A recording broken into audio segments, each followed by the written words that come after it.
Hi mga kumari at kumpare! Welcome back po ulit dito sa channel namin. Martes po ngayon, Martes Santo. Magluluto tayo ng tilapia. Aasinan ko yung tilapia. Ipiprito kasi namin to. Mas maganda ngayon mag-isda-isda muna tayo kasi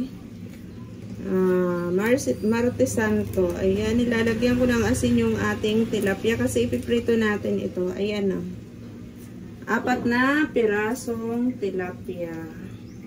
Tsaka, meron din tayo galunggong. Ayan, kung nakikita nyo.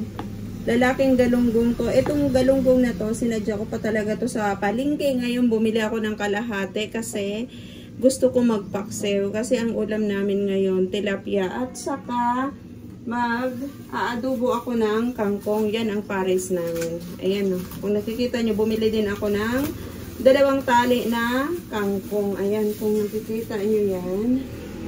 Ayan o. Tag 15 ang isa nito. Kaya, ito sana ang pares ng, ng tilapia at saka kangkong. Pero gusto ko talaga magpaksiw ng galunggong. Kaya, kaya pumunta ako ng palengke. Dito sa Talipapa, meron naman kangkong. Kaso, pumunta nga ako sa palengke kasi gusto ko yung sariwang lalaking galunggong. Ayan o.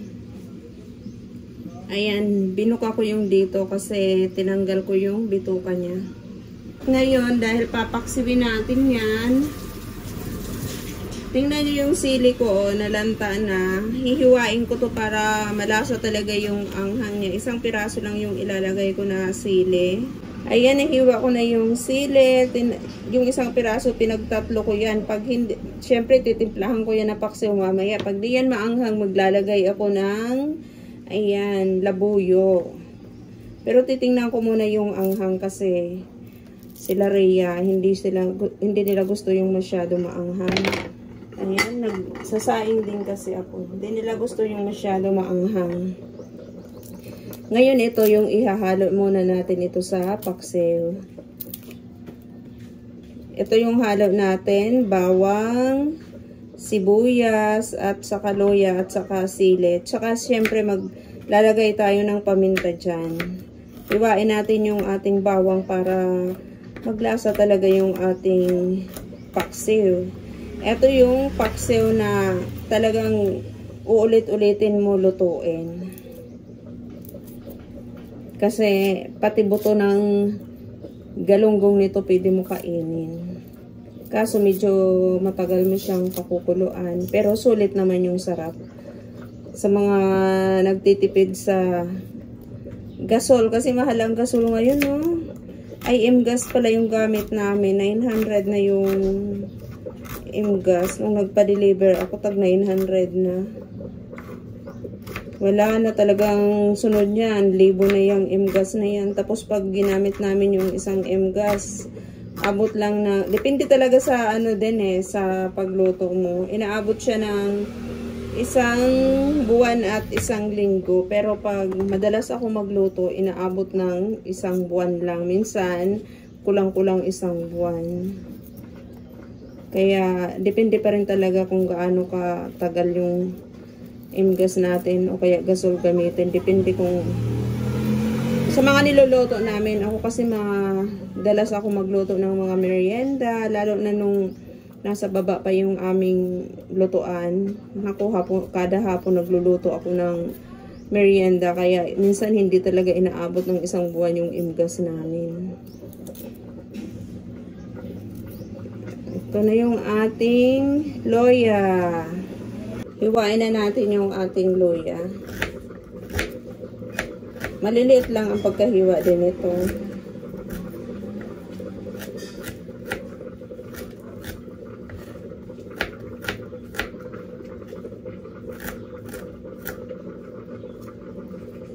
Ayan. At dito natin ilalagay yung ating galunggong na paksiwin.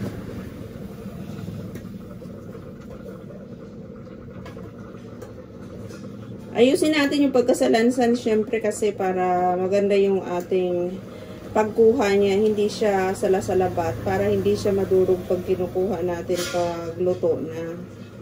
Kasi pag salasalabat yan, sasalpak mo lang dyan. Pag kinuha natin yan, ako, magkaka-durog-durog yan.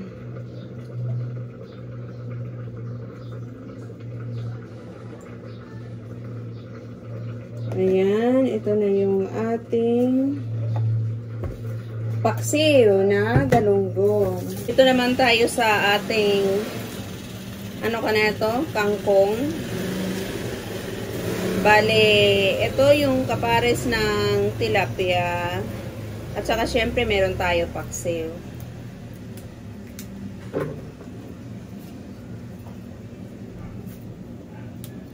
Ito yung ating aadubuhin.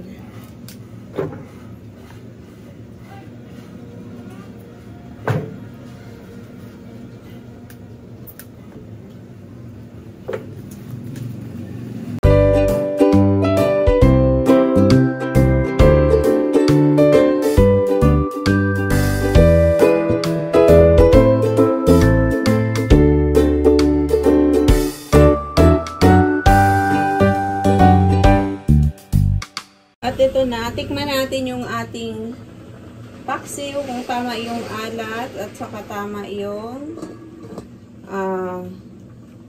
yung alat niya at saka yung anghang niya. Kasi masarap nito yung medyo maanghang, pero pag hindi siya maanghang, maglalagay ako ng labuyo. May labuyo kasi kami dito.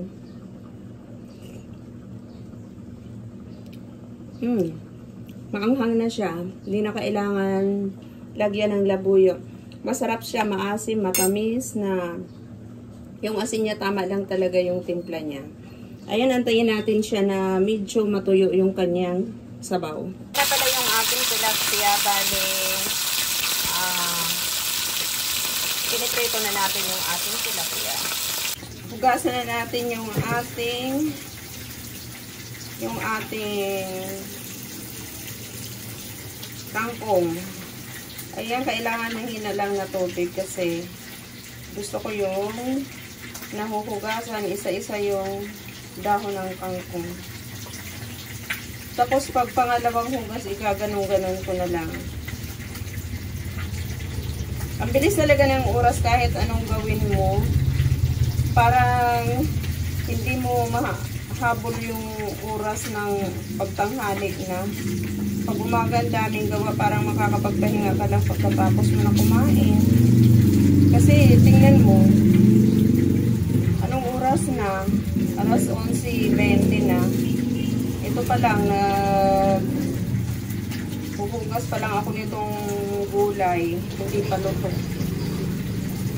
Pumunta rin kasi ako kanina sa palengke. Bumili ako ng asukal kasi wala nang asukal sa tindahan.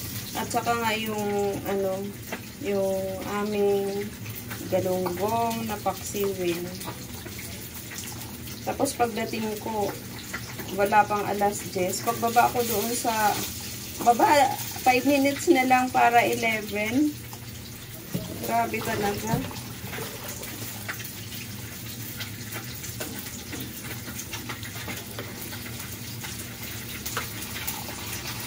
Ayan, patuloy ko lang yung paghugas nito. May natirang konting bahaw, sinangag ko kasi masarap din to sa paksiw. Para wala tayong sayang na kanin. Hindi ko siya nilagay sa ibabaw kasi may tukong siya, kaya sinangag ko na lang siya. At ito yung ating pritong tilapia, pang last na yan. Ito yung dalawa. 4 lang na tilapia ang prinito ko. Ito na, magigisa tayo ng ating kangkong. Maglagay tayo ng mantika. Ayan. Tapos, ito lang ang gamit natin ngayon na kutsara. Ilagay na natin yung ating bawang.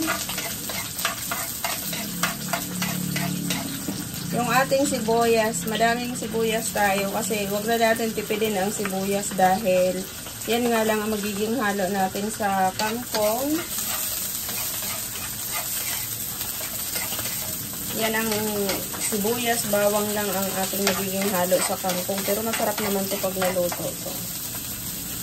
Ito rin yung pinaka-paborito ni Rhea. Pag meron kaming tilapia na prito, kailangan merong adubong kangkong. Pag may galunggong kami na prito, kailangan meron adubong sitaw. Yan ang gusto niya na kapares niyan sa tilapia. Maglalagay tayo ng ating tuyo.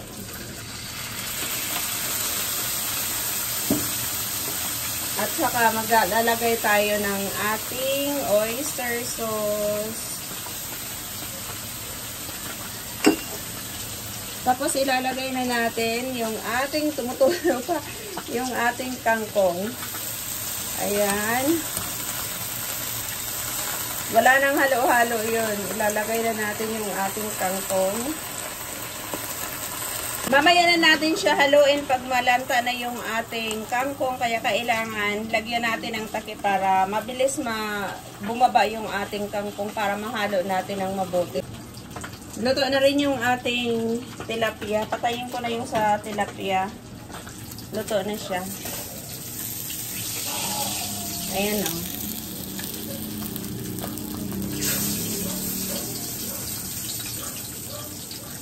Mainit. Ayan. Medyo malutong siya. Haluin na natin kasi bumaba na yung ating kangkong. Tapos, titingnan natin kung tama yung timpla nito. Pero maglalagay ako ng tubig dito. Ito na yung ating adobong kangkong.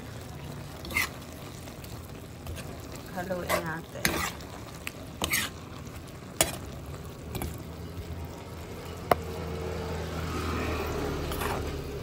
Naglagay na tayo ng sopa. Ayan. Dagdagan pa natin konti.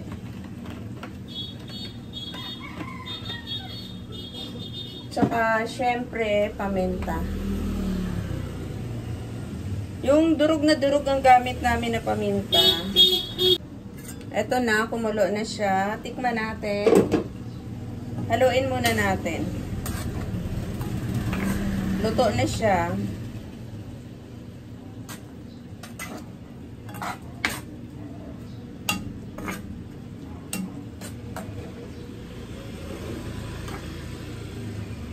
Ayan, luto na yung ating paksiw. Tikman na natin. Ito oh. Ayan, tama lang yung timpla niya. Ayan lang po yung aking share ngayon dito sa kusina na Martes Santo. Ang ulam namin ay tilapyang prito at saka paksiw na galunggong at saka adubong kangkong. Yung kangkong namin walang halo. Ayan. At kain na tayo. Nakaligo na ako. Naligo muna ako kasi mainit masyado. Ito yung natirang kanin namin. Sinangad ko. Tapos, ito yung kangkong. At saka syempre, yung gusto kong iulam, yung paksiw. At saka ito yung tilapia. Ngayon, kain na tayo. Parang di ko trip magkamay. Masarap yung tinikman ko na to kanina bago ako maligo, yung paksiw. Ang sarap niya.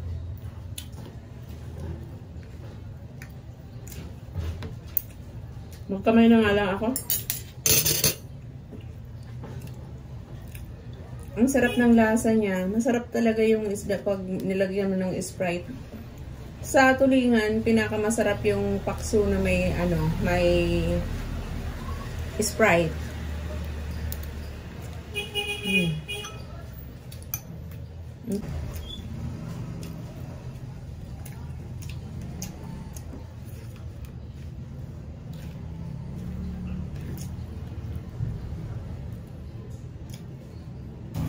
Magpapatuloy ako sa pagkain. Alam nyo yung pinggan namin, yung prito galing sa Pure Gold. Ayan lang po, sa lahat po ng mga nag-subscribe, sa lahat po ng mga nanonood ng video ko. Maraming salamat po sa inyong lahat. Kain tayo.